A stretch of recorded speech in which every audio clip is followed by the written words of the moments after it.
Welcome back, everyone. It's Wilson, and in this quick video, I'll be talking about what the short interest ratio is and the days to cover. I'm going to explain it as much as I can, and I'll show you an example. It's a very powerful indicator that you can use for day trade and swing trades to kind of gauge the direction that the market is closing, as well as you can use it to identify some opportunities for some short squeezes for the stock to uprise. So let's start off with saying, what is the short interest? Well, basically, the short interest is the amount of stock shares that investors have sold short but have not yet covered. So it's still in the market and they need to cover. So generally, when you short a stock, you're going against it and you're hoping for the stock to go down. So usually, when a stock is overextended because of some hype or some news, these type of investors and traders, they get in and try to short the stock for the profit as it's going downwards, and that drops the price a lot. As long as the price keeps dropping, then you're making profits. But what these traders have to do is that they have to cover back by buying back the stock and taking their profits. So usually the short interest will tell you how many of these stocks are being shorted that's still in the market, but it hasn't been bought back yet. The short interest can pretty much give you a picture of whether investors are either bullish or bearish on the market. Um, that allows you to see the direction and predict that the direction that the stock is actually moving in. So what about the short interest ratio? What is that? The short interest ratio is also known as days to cover, as you hear a lot of traders talk about, and they use this term very commonly. It's pretty much a formula that tracks the number of shares that are shorted in the market, that's relative to the available float. So float is the amount of shares that are out there. And usually when the float number is lower, and those are the stocks that I like to trade, there's more momentum because there's more liquidity in the price change and there's more price actions. Whereas if you invest in a stock like Nokia or one of these bigger, more large cap companies, the stock doesn't really move too much up and down in terms of the price range. But when the float is low, any type of massive amount of buyers or sellers can drop or rise the price really quickly.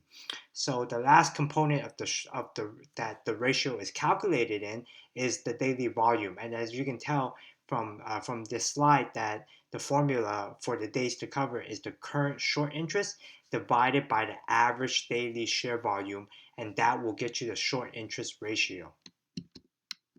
So what can I do with these stats and how do I trade with them? Well, the first thing that the short interest ratio can help you do is it can help you identify potential short squeezes. So if you're long on the stock and you use these stats in your favor, you can find a potential time to enter the stock for a short squeeze for the stock to go upwards, and you can drive and ride with that momentum as the trend starts to go upwards towards a potential breakout. So looking at the days it would take for the stock to recover, as in for these investors to buy back the stock, can help you predict when the market will bounce. Because usually when the stock goes down from a disaster or some bad press, these people are shorting it and it will recover and go back up to its normal trading range eventually. But the problem is that if you see that it's at the lowest point and you try to buy in, you don't know how long it'll take for it to recover, and that's where the days to cover will kick in. So it gives you a better understanding of where is the good entry point, so that you can hold it for less amount of time while generating the same amount of profits. You know, it also helps you determine whether or not you should get into a stock or not, right? So finding that good entry point is super important, and the days to cover will kind of give you an insight on how long this momentum of moving upwards and downwards will last. So here's an example that I said I will provide. Short squeezes usually are more likely to occur on small cap and nano cap stocks, like micro cap stocks, rather than large cap stocks, because large cap stocks usually just don't drop that much and go that much up in price because the float is so big and there's so many traders in it. Um, but this is an example of a daily chart of the stock called Ruby Tuesday for the month of July 2015.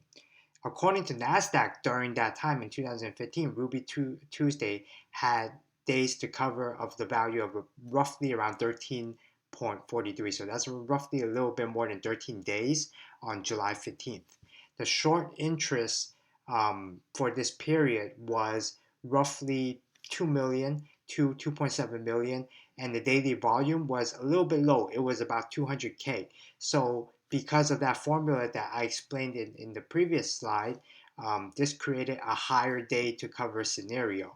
But looking at this example right here, on the 14th, what happened was that people started shorting the stock and it went downwards. It started trading below the support line and it started trading below average that most people usually trade the price at. And roughly around, I'll say around 8 days later, as you can tell, the stock started going down. So throughout this entire course right here, around 8 days, there was a massive spike upwards. And this right here, this bracket that I highlighted, is the short squeeze opportunity that you can use. So with the indicator of what NASDAQ said, it had the days to cover value of roughly 13 days. And going down here, if you got in, let's say right here on the third day or the second day, then you still have to wait for this whole pattern to go out. But with this number of 13 days, you're able to predict, okay, maybe around 6 to 7 days later, I can see that this is trading below the support at its lows, and it could eventually come back because people have to buy back the cover. So roughly around 8 days later, that's where your short squeeze opportunity is. Of course, you can't just rely on the day that they tell you, so you can't just rely that it's 13 days. You still have to look at the indicators. As soon as you see this upward trend, this is a potential time for you to get in for a short squeeze and take your profits. And then, as you can tell, for the rest of the time, it started trading higher than usual before the next dip started to kick in. So during all this time, you could have been taking this breakout profit, and you were able to determine the correct entry point by one, looking at the technical indicators, and second, knowing the average time it would take for people to need to cover because they have to pay interest for as long as they're still shorting the stock. So how do I find these stats for days to cover for a stock? Because usually if you look at any type of stock screener like Thinkorswim, they don't really have this type of data for you. So the website that most traders like to go on is shortsqueeze.com, or you can go on finviz.com. And these two are the most accurate ones that I've used. Each time I look up a stock, and before I even look at the charts, the first thing I do is I want to go to shortsqueeze.com and see these type of stats right here, as you can tell from the screenshot. So you can see right here, this is an example of Nokia, and it's currently the stats for October 12, 2017, so it's very recent. And it shows the short interest, and then it shows the days to cover. So it's about 2 days. Now, this stock doesn't really trade at that much of a momentum because the float is rather high and the ATR is rather low. So the price range never really changes too much, which is why there's not too many people shorting. There's not too many people creating this type of effect. That's why it's only 2 days. But usually, if you look at the more crazy stocks that aren't trading with too high volume but has low float, you can see that there are more days to cover, especially when there's a lot of people shorting it. But this is a good example, and this is something that you can add to your research when you're looking into picking stocks to go long, or whether or not you feel like it's a good stock to go long on. You know, with these type of data, you're able to make better trades and feel more confident about your trades, and that way you can develop a better trading edge. Well, anyways, thanks for watching.